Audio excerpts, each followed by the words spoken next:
काली नजर। माँ, माँ। अरे क्या माँ माँ कर रहा है? बकरी का बच्चा है क्या? अरे माँ, मजाक छोड़ो। मुझे फाइनली वो मेन चौराहे वाली दुकान मिल गई है। अब देखना, आपका बेटा दुगनी स्पीड से पैसा कमाएगा। उफ़, ये क्या? मेरी ऑनलाइन मेकअप क्लास चल रही है। इतनी जोर से क्यों बोल रहे हो आप दोनों? अरे मेरी धर्म पत्नी जी, मेकअप क्लास बाद में करना।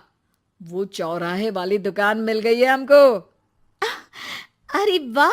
रुको, मैं अपनी माँ को फोन लगाकर बता देती हूँ। अरे मैं भी अपने रिश्तेदारों को बता देती हूँ। कितनी खुशी की बात है। हाँ हाँ, मैं भी अपने दोस्तों को बता देता हूँ। 1 हफ्ते बाद रजिस्ट्री है। बस, घर में खुशी का मौका था।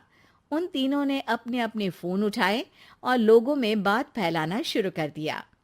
और रही सही कसर, श्वेता बहू ने अपने पड़ोस में सबको बताकर कर दी। अरे वर्मा आंटी, अब हम भी जल्दी कार ले लेंगे। घर का रेनोवेशन होगा और ठाट से रहेंगे हम भी।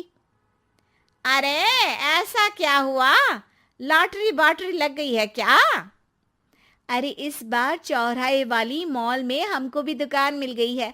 दुकान नंबर 21, जो एकदम चौराहे पर है। अब ग्राहक बढ़ेंगे तो आमदनी भी बढ़ेगी ही ना। अरे वाह, कितनी खुशी की बात है। मैं बहुत खुश हूँ तुम्हें इतना खुश देख के। बाकी एक बात कहूँ, सबको मत बताते फिरना। किसी की नजर लग जाएगी तो खुशी की खबर वापस लौट जाएगी। हैं? ऐसे थोड़ी ना होता है। अब डरा रही हो। अरे सही कह रही हूँ। काली नजर कहते हैं इस चीज को, जब आप किसी को कुछ बताओ और वो काम बिगड़ जाए। अरे लेकिन मैं तो। तुमने सबको बता दिया ना? हाँ, फोन लगा लगा के। अब बच के रहना। काली नजर बड़ी खतरनाक होती है। श्वेता इतनी खुश रहती है कि वो वर्मा आंटी की बात पर ध्यान ही नहीं देती, जबकि पड़ोस में और भी लोगों से खुशी की खबर शेयर करती रहती है।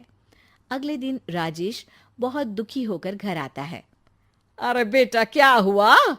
मुंह क्यों सूजा हुआ है? मधुमक्खी ने काट लिया क्या? माँ, वो दुकान किसी और के पास चली गई। किसी ने ज्यादा भाव लगा दिया। अरे पर बात तो आपसे हुई थी ना उस दुकान वाले की। हाँ, आज मैं टोकन अमाउंट देने गया था, तब मुझे पता चला। कोई आकर सुबह मुझसे पहले ही ज्यादा अमाउंट दे गया। काली नजर। क्या? क्या कहा? वर्मा आंटी ने समझाया था कि किसी को बताना मत, वरना काली नजर लग जाएगी। अच्छा, तुम्हें उनकी बात मान लेनी चाहिए थी। उनकी बात मान लेती, लेकिन उसके पहले ही सबको बता चुके थे ना हम तीनों। अरे अगली बार से ध्यान रखेंगे। कोई भी नई चीज होगी तो किसी को नहीं बताएंगे। तीनों कुछ दिन ऐसे ही रहते हैं, पर एक दिन श्वेता को एक मेल आता है।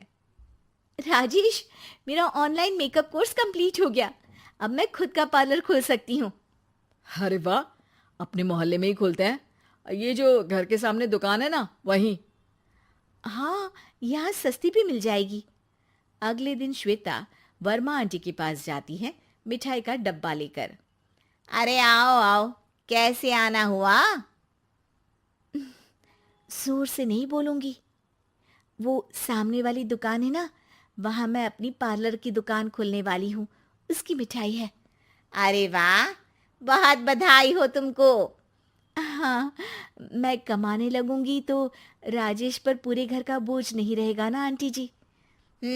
ये तो है। पर ये बता कि तूने ये बात किसी और को तो नहीं बताई ना? अरे नहीं नहीं, पिछली बार गलती कर दी थी। काली नजर लगी किसी की और राजेश के हाथ से वो दुकान चली गई थी। सबको मत बताना। चलो मैं चलती हूँ, कल दुकान की बात करने भी तो जाना है। अगले दिन श्वेता दुकान के लिए मालिक से बात करने जाती है। अरे लेकिन दुकान तो हम कल रात को ही किसी को दे चुके हैं। कल ही? हाँ, कल ही। 2 दिन बाद कोई यहाँ पार्लर भी खोल लेगा। अब कहीं और दुकान देख लीजिए। अरे पर हमको भी तो पार्लर ही खोलना था। हाँ भाई, एक ही दुकान है, आधी आधी तो नहीं दे सकता ना मैं। राजेश और श्वेता घर पर हताश होकर आ जाते हैं। इस बार तो किसी को बताया भी नहीं था, अब किसकी काली नजर लग सकती है। सुनो, तुमने माँ को बताया था क्या? अरे कैसी बात कर रही हो, माँ की नजर थोड़ी ना लगेगी। पक्का तुमने किसी को नहीं बताया था ना? सिर्फ वर्मा आंटी को बताया था, उन्होंने ही मुझे किसी को नहीं बताने को कहा। अरे यार, तुम भी सही हो, मेरी माँ को नहीं बताने को कह रही हो, पर वर्मा आंटी को बताना तुम्हें जरूरी लगा। अरे वर्मा आंटी ने ही तो काली नजर के बारे में बताया था ना, वो हमेशा हमारा भला ही तो चाहती हैं। मेरी माँ भी हमारा भला ही चाहती है। अरे पर चिल्ला क्यों रहे हो? बात नहीं कर सकते क्या आराम से? नहीं आता वो आराम से बात करना, और करना भी नहीं चाहता हूं मैं। दुकान जाने का दुख गुस्से में बदल गया था और राजेश और श्वेता में बात बंद हो गई थी। 2 दिन बाद मोहल्ले में पार्लर का इनॉग्रेशन हुआ, जिसमें मोहल्ले के सभी लोगों को बुलाया गया, पर श्वेता, राजेश और माँ नहीं जाते। माँ, अंदर आ जाओ, क्या देख रही हो? अरे नया पार्लर देख रही हूं अपने आंगन से। देखो, माँ को दूसरे का सुख देखने में कितना मजा आ रहा है, मेरा दुख नहीं दिख रहा इन्हें। यहाँ मेरा पार्लर भी तो हो सकता था। अरे चुप रहो यार, हर बात में लड़ाई क्यों ढूंढ रही हो? राजेश और श्वेता फिर बहस करने लगते थे। तभी माँ ने दोनों को बाहर बुलाया। अरे जरा देखो तो, दुकान चलाने वाले का बोर्ड पर नाम क्या लिखा है? श्रुति वर्मा। गाड़ी निकाले बेटा, हमें कहीं जाना है। काली नजर का इलाज कराने? राजेश अपनी बाइक निकालता है। तीनों ट्रिपलिंग कर रहे हैं। माँ राजेश को उस मॉल वाली दुकान पर लेकर जाती है जहां राजेश अपनी दुकान खोलने वाला था।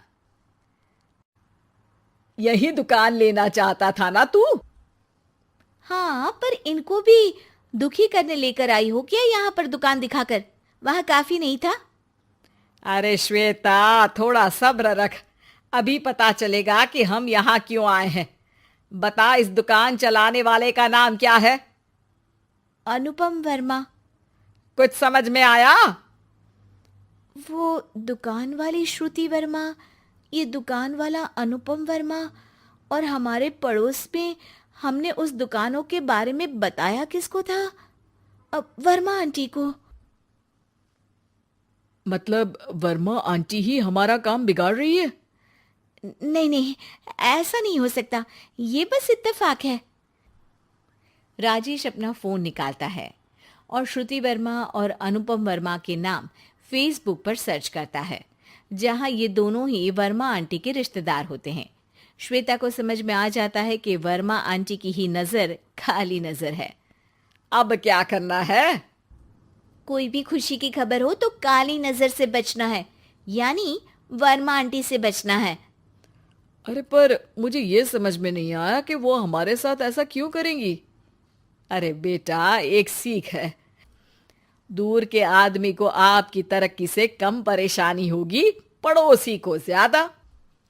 दोनों माँ की बात में हामी भरते हैं और अगला काम चुपचाप करने की कसम खाते हैं, ताकि आगे से वर्मा आंटी कोई काम ना बिगाड़ सके।